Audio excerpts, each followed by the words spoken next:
All right, y'all, good morning. It's what? Yeah, it's Wednesday morning.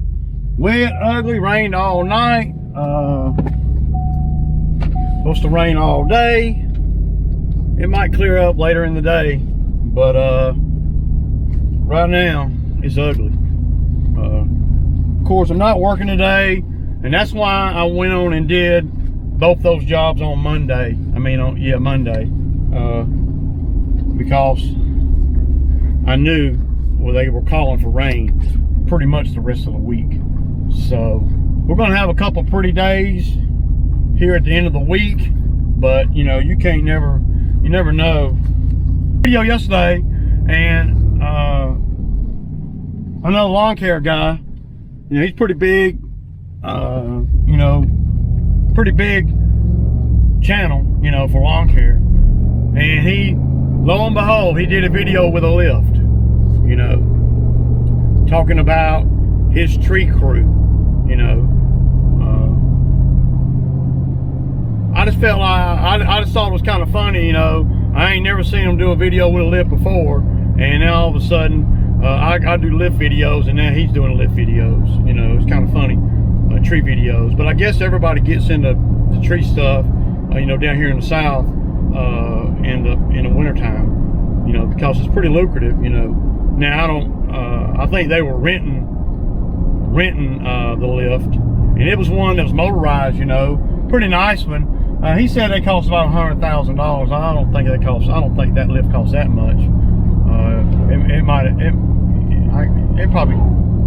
been maybe $40,000, brand new. They're not, you know, but I mean, I guess it could, you know, $50,000, something like that.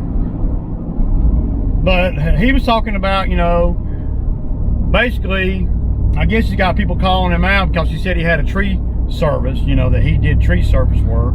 And really, he refers the tree service work for a fee. Nothing wrong with that, but, you know, I don't do that, you know.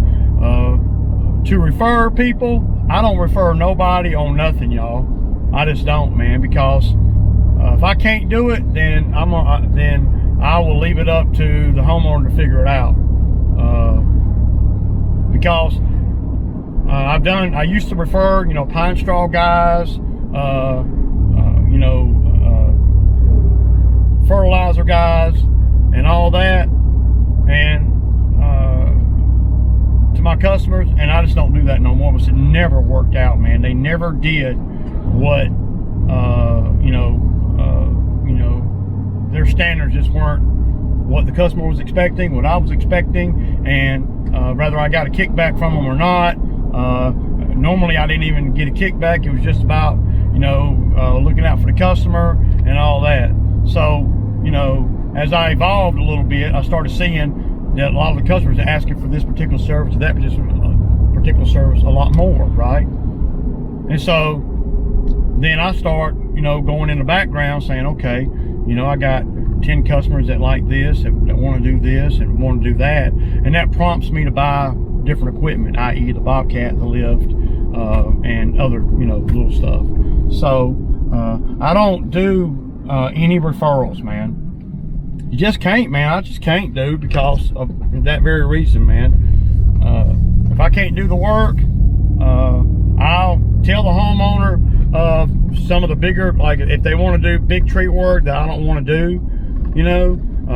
Now I have done a lot of tree work in my lawn and landscape career, because in the beginning I had a lot more experience at tree work than lawn care.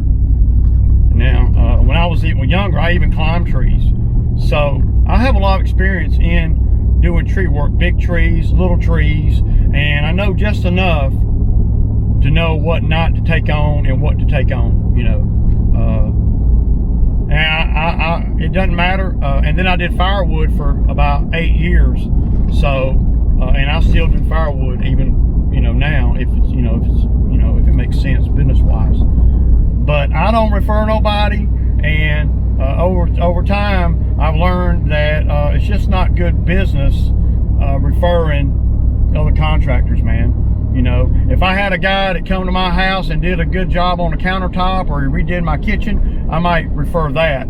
But as far as my, you know, and I always, if I do anything like that, I always tell the customer, well, you know, you just never know what you're going to get, and I make sure the customer knows that. And especially if it's something outside of, you know, what I'm doing out here, you know, lawn care, bobcat, you know, tree trimming, blah blah blah.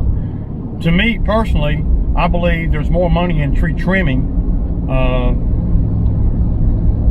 than, you know, big tree removal for somebody like me.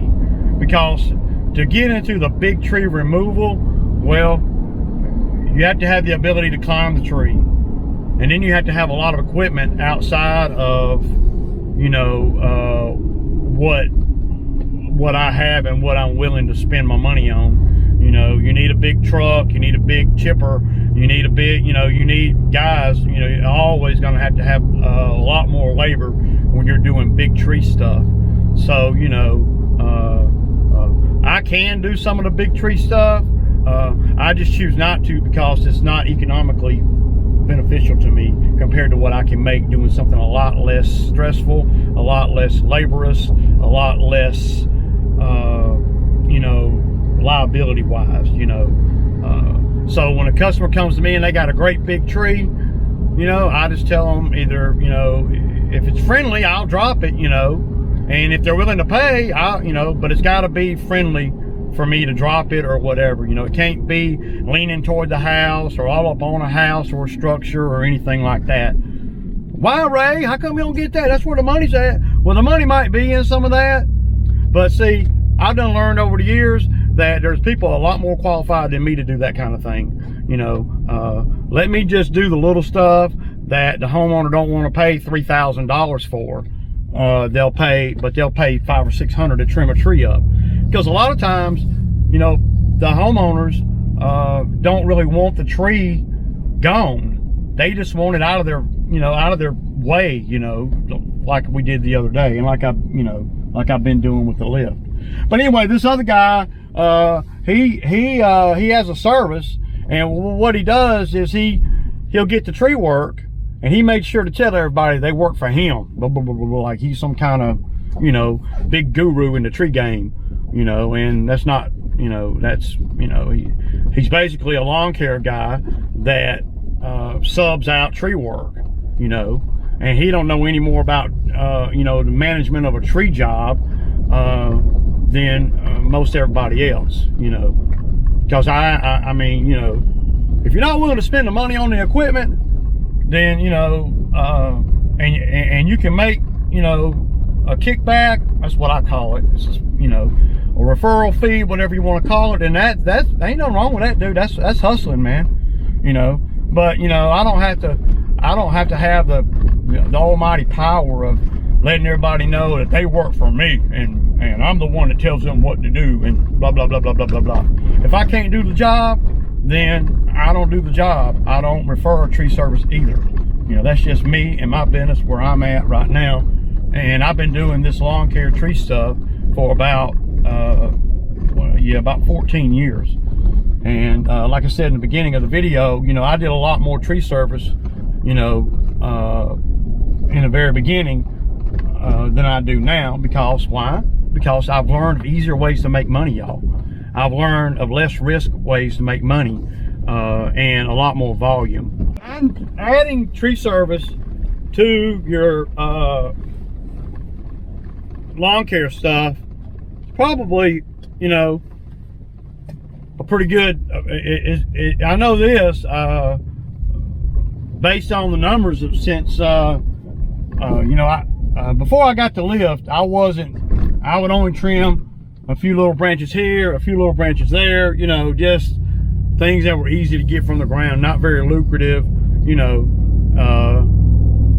but since the lift, you know, you know, y'all see I've been able to really go deep into some of these trees and really trim them up. And you got to know how to do that too and make it look right too. You know, and if I hadn't had all the experiences of, you know, trimming trees from a ladder, trimming trees from the bobcat bucket, trimming trees from the hood of my truck. I mean, you know, I done trim them every which way you can. I used to go down, I have a couple customers that had gravel driveways that going into the woods, and I used to go down through there and sitting on the hood of the truck, not this truck, but my old truck, and cut the trees back, you know, all the way down the driveway. You know, you can only get, you know, 15 feet or so, but yeah, I mean, I've done a lot of that over the years, you know, in the wintertime. I mean, the wintertime has always been the elephant in the room in this work. So I never, you know, thought that, well, you know, I can cut grass all summer and make it all winter without doing nothing. I never thought that. It never occurred to me. You know, my thinking has always been to set up work in the summertime for winter. This summer, I set up a few jobs, you know, maybe, you know, $6,000–7,000 worth of work that I could do potentially in the wintertime. That I don't have time for in the summertime. So, and until the business gets to a point to where the lawn care can kind of run itself and I don't have to be so involved in it, not that I mind, you know, I mean, it doesn't matter to me as long as I'm earning every day, I'm good, you know. But it always, everything, y'all, man, in this game right here, always ends up falling back to labor issues. Everything does. If I had, and I got, you know, and Drew's a good guy. Drew's got a lot to learn, you know, but he's a good guy. He comes to work every day and he's got a great attitude, blah, blah, blah, blah, blah. But, you know, it takes a long time to develop from knowing not a lot about this business to knowing what I need you to know in order for me to feel comfortable sending you to do 10 or 12 lawns a day with another guy. You know, you got to demonstrate some self-discipline, some leadership skills, and a lot of things that you would never think about. Now, you know, then what I can do is I can focus on, you know, the hardscaping stuff. Because I mean, you know, there's a lot more money in that. And to be quite honest with you guys, I get a little bit bored with the lawn care. You know, I do, because, you know, you do the same thing over and over and over again. It just becomes kind of, you know, mundane. I get off more on, you know, talking to the customer, developing new contacts, pricing the work and learning from each experience and that kind of thing.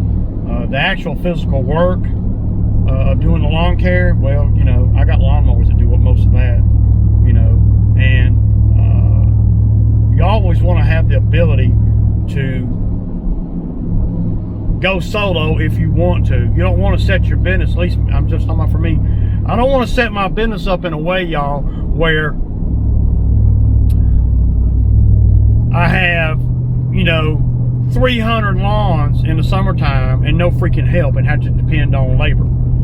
So, you know, and I've been in that situation, not 300 lawns, but, you know, I've been in the situation where I've had, you know, over, you know, 130 or so, and mandated that I have help.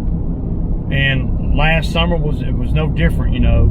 It's you know, if I don't have any help, then there's no way that I can keep up. And I don't know that that's the best recipe for success, but it's the only recipe I know to do once you acquire the customers.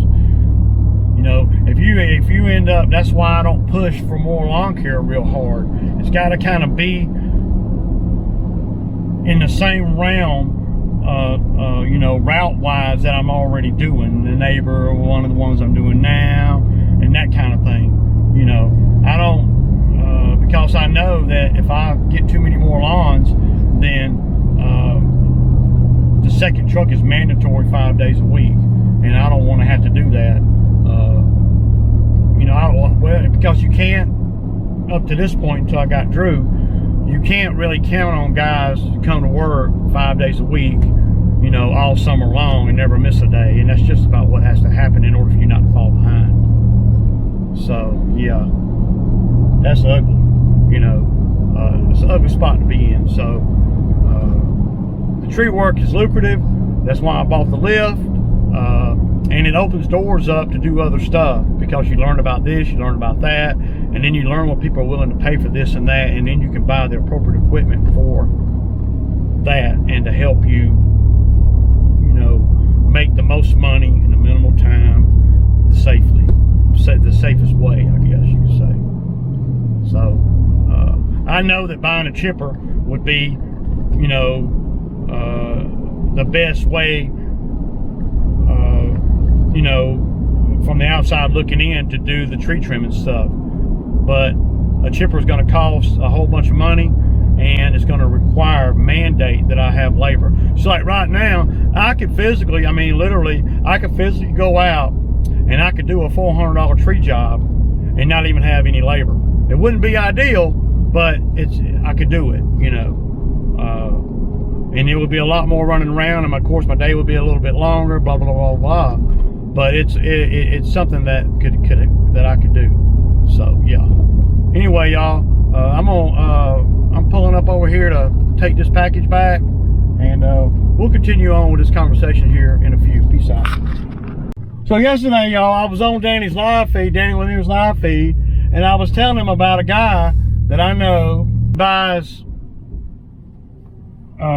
pallets, and he's fixing to open up this place right here, and I'm gonna I told Danny that I would get some video of his new place. So that's what I'm fixing to do. I'm fixing to walk up in here. He don't know I'm coming or nothing, but he's a buddy of mine. So yeah, we're gonna check out this is gonna be his retail location, man. It's kind of to where he's gonna be selling the things, that the truckloads of stuff that he buys, and some of the stuff is pretty good stuff, man. I gotta say, you know. So let's go in here and see what's going on with him. Okay, y'all, so check it out. I'm over here at my buddy's place where I was telling you guys yesterday that he buys tractor trailer loads, skids off tractor trailer loads. And how many you gotta buy? I get 26 per load. Okay, 26 per load. And they can be boxes, or they'll be wrapped up pallets. And this is just an example, y'all, and I'll stick the camera in a couple of them. This is just an example of one of them. Because a lot of you guys were saying that it's nothing but cheap junk and broke stuff and all that. If you look right here, there's a DeWalt, I don't know if you can see that, there's a DeWalt miter box. I know those things are about $400 or $500. That right there, that's a MIG welder, you know. And this is just one skid, y'all. Look.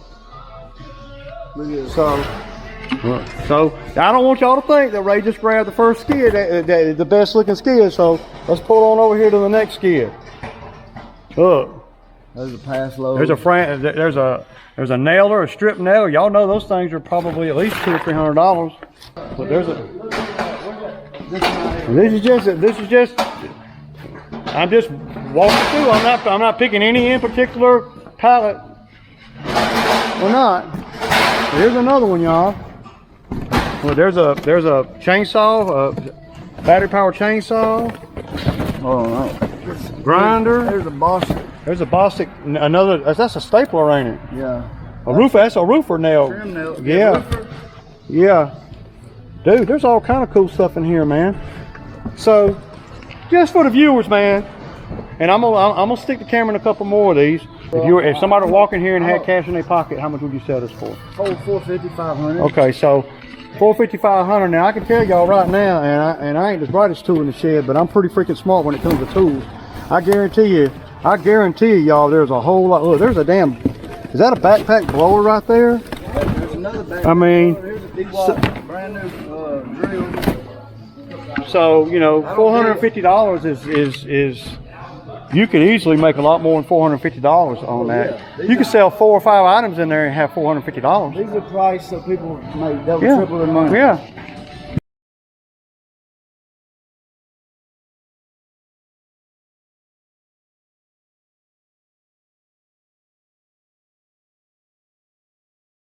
I got a whole pallet of shingles.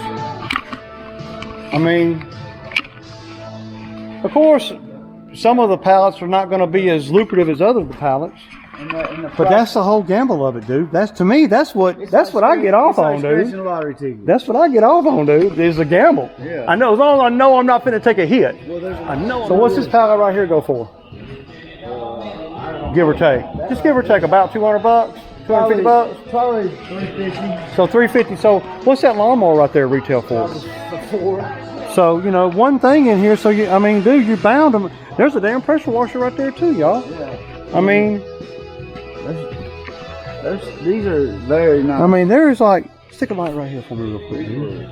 Good pallets. I mean, dude, this has got a lot of good stuff. And look at the chainsaw right there. Pressure washer. And y'all keep in mind too that everything is just, and I don't blame you for doing this right here, Steph. Everything's just piled in here because y'all, the more you touch this shit, the more it's gonna cost you. Yeah, look here. I mean, 24-volt hammer drill. Damn. You know, I mean, I guarantee you it works. What?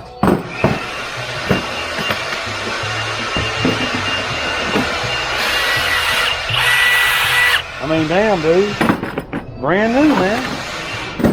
I mean, it's just like I was telling y'all yesterday. I mean, it's hit or miss on hitting a lick, but you're not going to lose money. You're going to make money on everything, on every pallet, dude. I mean, and I'm just walking down through here, going through the pallet. And there's some used weed eaters and stuff, but you know, These Frankie sinks over $300. But I just kind of wanted to come by here and show these guys that this is not a waste of time. I'm putting it like this, man. I would not be scared to put my money in a rig. Well, look you know what I'm saying? I wouldn't be scared. But see, there's a lot of. Telling what's in the bottom. There ain't no. You ain't even went through this one, have you? We know. We all know what this battery right here costs, y'all. Don't we? We know what these batteries cost. You know what this battery costs right here? So I mean, these batteries are probably. How much that battery right there? That's a 2 amp, probably $30 or $40 minimum.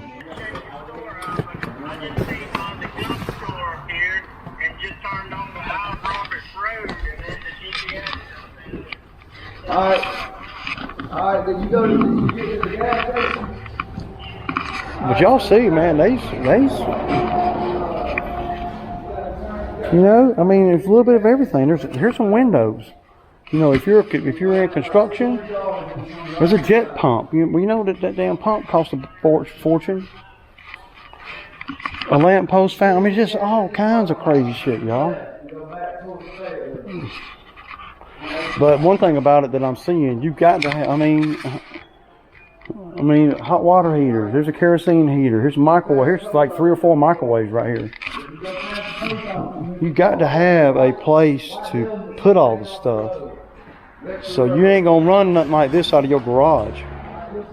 You will for a minute until the damn neighbors start crying. I mean, so he wants $275 for this whole pallet. But y'all know that one lawnmower is worth $275. I mean, I could just do a whole freaking video over here, man. But he had to get some retail space, you know. And if you're a contractor, man, you know, and you have to go to Home Depot and buy things like this and that, and you know, all that stuff costs a bunch of money, man. Even hedge trimmers and all right there. I mean, yeah, true enough, the stuff is not, it's not steel and Milwaukee, but dude, I mean, here's a damn cold saw right here, a Craftsman cold saw. I mean, yeah, man. I'm just saying, y'all. Look. So this whole skid right here, it's sold already. But look, true enough, it's not a steel, but a Husky make a good saw. There's a sander. Look at that lamp right there. Battery powered weed eater. There's some filters. You know.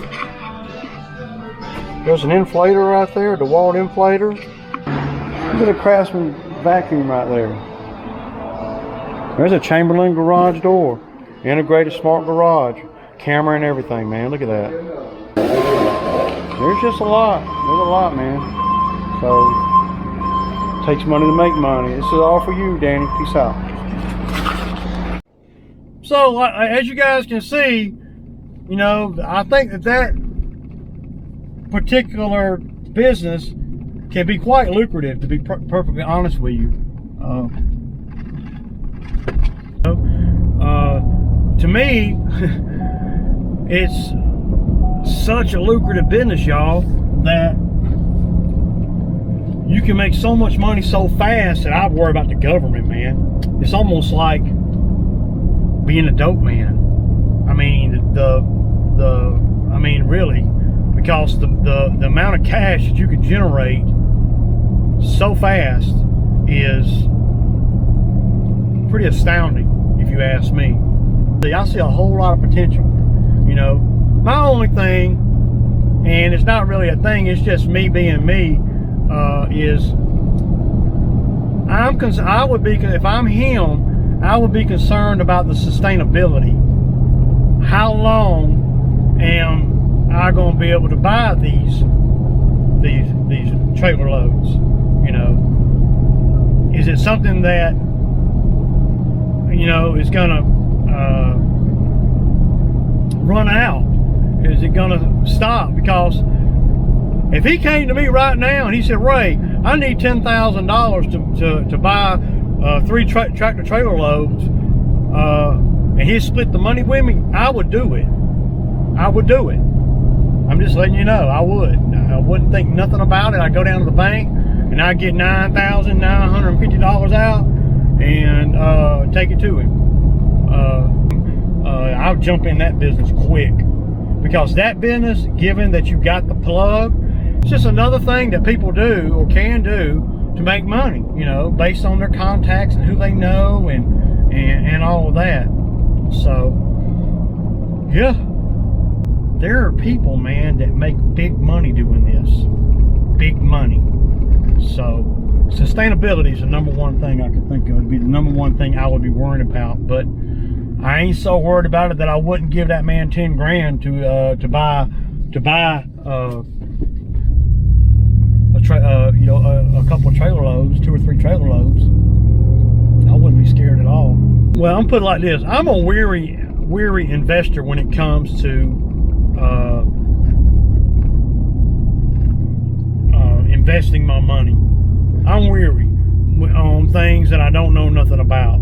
And I don't know nothing about that business, but I can see. And to make a one-time investment would be pretty minimal risk. Now, if I were dependent on it for my livelihood, for my career, well, then I would have issues about sustainability and all, because I don't want to, you know, be able to do that for 5 years, cease all other things that I'm doing, and then that run out, and then me not nurture the contacts in the existing business I'm in now. So, see, right now, I'm not concerned about sustainability being a one-time investor or just somebody that's, you know, standing on the outside looking in. I want to throw all that out there with you guys. And this is Ray, y'all. Peace out, man.